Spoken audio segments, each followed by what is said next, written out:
Dynamic Karnataka YouTube channel ಈ ಕ್ಷಣದ ಸುದ್ದಿಗೆ ಸ್ವಾಗತ. ಆಟೋದಲ್ಲಿ ರೊಮ್ಯಾನ್ಸ್ ಬೇಡ, ಇದು ನಮ್ಮ ಖಾಸಗಿ ಸ್ಥಳ. ಆಟೋ ಚಾಲಕನ ಪೋಸ್ಟ್ ವೈರಲ್. ಹೇಳಿ ಕೇಳಿ, ಇದು ಬೆಂಗಳೂರು ಸಿಟಿ. ಈ ದೊಡ್ಡ ನಗರಿಯಲ್ಲಿ ಏನೇನು ನಡೆಯುತ್ತದೆ, ಏನೇನು ಬಿಡುತ್ತದೆ ಎನ್ನುವುದನ್ನು ಹೇಳೋರು ಕೇಳೋರು ಯಾರೂ ಇಲ್ಲ. ಅಂದ ಹಾಗೆ ಇತ್ತೀಚಿನ ದಿನಗಳಲ್ಲಿ ಹಾಡು ಆಗಲೇ ಕಾರುಗಳು ಹಾಗೂ ಆಟೋಗಳಲ್ಲಿ ರೊಮ್ಯಾನ್ಸ್ ಮಾಡುವುದು ನಡೆಯುತ್ತಿದೆ. ಇದು ದಿನ ಕಳೆದಂತೆಲ್ಲ ಹೆಚ್ಚಾಗುತ್ತಿದೆ ಎನ್ನುವ ಆರೋಪಗಳು ಸಹ ಸಾರ್ವಜನಿಕರಿಂದ ಕೇಳಿಬರುತ್ತಿದೆ. ಹಾಡು ಹಗಲೇ ಜನರ ಮುಂದೆಯೇ ರೊಮ್ಯಾನ್ಸ್ ನಡೆಯುತ್ತಿದ್ದು, ಇದರಿಂದ ಜನರು ಕೂಡ ಕಿರಿಕಿರಿಗೆ ಒಳಗಾಗುವಂತಾಗಿದೆ. ಲಜ್ಜೆಗೆಟ್ಟವರು ಜನರು ಓಡಾಟದ ನಡುವೆಗೆ ಹಾಡು ಹಗಲೇ ಇಂಥ ಕೆಲಸಗಳನ್ನು ಮಾಡುತ್ತಿದ್ದು, ಇವರಿಗೆ ಯಾವ ರೀತಿಯ ಭಯವೂ ಇಲ್ಲದಂತಾಗಿದೆ ಎನ್ನುವುದು ಕೂಡ ಅಷ್ಟೇ ಸತ್ಯವಾಗಿದೆ. ಆದರೆ ಬೆಂಗಳೂರಿಗರೊಬ್ಬರು ಆಟೋದಲ್ಲಿ ರೊಮ್ಯಾನ್ಸ್ ಬೇಡ, ಇದು ಓಯೋ ಅಲ್ಲ ಎಂದು ಸಾಮಾಜಿಕ ಜಾಲತಾಣದಲ್ಲಿ ಪೋಸ್ಟ್ ಮಾಡಿರುವುದು ಈಗ ಭಾರೀ ಸದ್ದು ಮಾಡುತ್ತಿದೆ.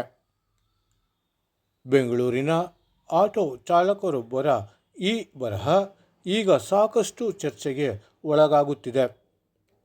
ಈ ಚಾಲಕ ಆಟೋ ಮತ್ತು ಕ್ಯಾಬ್ಗಳಲ್ಲಿ ಏನೇನು ನಡೆಯುತ್ತದೆ, ಎಂತಹ ತರಲೆ ಕೆಲಸಗಳು ಆಗುತ್ತದೆ, ಯಾರ್ಯಾರು ಏನು ಮಾಡುತ್ತಾರೆ, ಅದರಲ್ಲೂ ಹಣ ಇರುವವರು ಎಂತಹ ಕೆಟ್ಟ ಕೆಲಸಗಳನ್ನು ಮಾಡುತ್ತಿದ್ದಾರೆ ಎನ್ನುವುದನ್ನು ಸಂಕ್ಷಿಪ್ತವಾಗಿ ವಿವರಿಸಿದ್ದಾರೆ.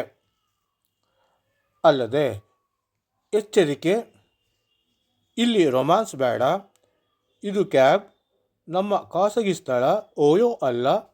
ಆದ ಕಾರಣ ಅಂತರ ಕಾಯ್ದುಕೊಳ್ಳಿ, ಶಾಂತ ರೀತಿಯಿಂದ ವರ್ತಿಸಿ, ಗೌರವ ಕೊಟ್ಟು ಗೌರವ ಪಡೆಯಿರಿ.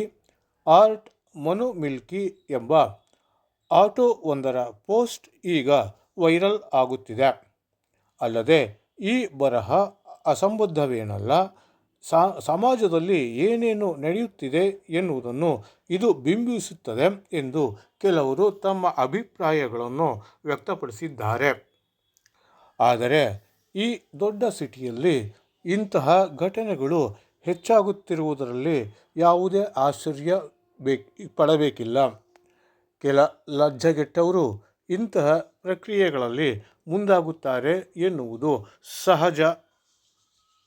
ಆದ್ದರಿಂದ ಇದನ್ನೆಲ್ಲ ಕಂಡಿರುವ ಆಟೋ ಚಾಲಕರು ಈ ಬಗ್ಗೆ ಪೋಸ್ಟ್ ಮಾಡಿರುವುದು ನಿಜಕ್ಕೂ ಉತ್ತಮ ಬೆಳವಣಿಗೆಯಾಗಿದೆ. ಅಲ್ಲದೆ ಈ ಬರಹವನ್ನು ಕೆಲ ಬಳಕೆದಾರರು ಸಹ ಹಂಚಿಕೊಂಡಿದ್ದಾರೆ. ಇದರಿಂದ ಇದು ಸಾಮಾಜಿಕ ಜಾಲತಾಣದಲ್ಲಿ ಭಾರೀ ವೈರಲ್ ಆಗಿದೆ. ಅಲ್ಲದೆ ಈ ಬಗ್ಗೆ ಪೊಲೀಸ್ ಇಲಾಖೆ ಸೇರಿದಂತೆ ಇತರರು ಸೂಕ್ತ ಕ್ರಮಗಳನ್ನು ಕೈಗೊಳ್ಳಬೇಕಾಗಿದೆ. ಇಲ್ಲದಿದ್ದಲ್ಲಿ ಸಜ್ಜನ ಜನರು ಇಂತಹ ಸ್ಥಳಗಳಲ್ಲಿ ಓಡಾಡಲು ಕೂಡ ಮುಜುಗರ ಪಡಬೇಕಿದೆ. ಹಾಗಾಗಿ ಸಂಬಂಧಪಟ್ಟವರು, ಸಂಬಂಧಪಟ್ಟ ಇಲಾಖೆ, ಅದರಲ್ಲೂ ಪ್ರಾದೇಶಿಕ ಸಾರಿಗೆ ಇಲಾಖೆ ಈ ಬಗ್ಗೆ ಕ್ರಮಕ್ಕೆ ಮುಂದಾಗಬೇಕಿದೆ. ಹಾಗಾಗಿ ಇಂತಹ ಕೆಲಸಗಳಲ್ಲಿ ತೊಡಗಿರುವವರ ವಿರುದ್ಧ ಕಠಿಣ ಕ್ರಮ ಕೈಗೊಳ್ಳಬೇಕಿದೆ. ಒಟ್ಟಾರೆ ಈ ಆಟೋ ಚಾಲಕರೊಬ್ಬರ ಪೋಸ್ಟ್ ಭಾರೀ ವೈರಲ್ ಆಗಿದ್ದು, ಇದು ಸಾಮಾಜಿಕವಾಗಿ ಒಂದು ಉತ್ತಮ ಸಂದೇಶವನ್ನು ನೀಡುತ್ತದೆ.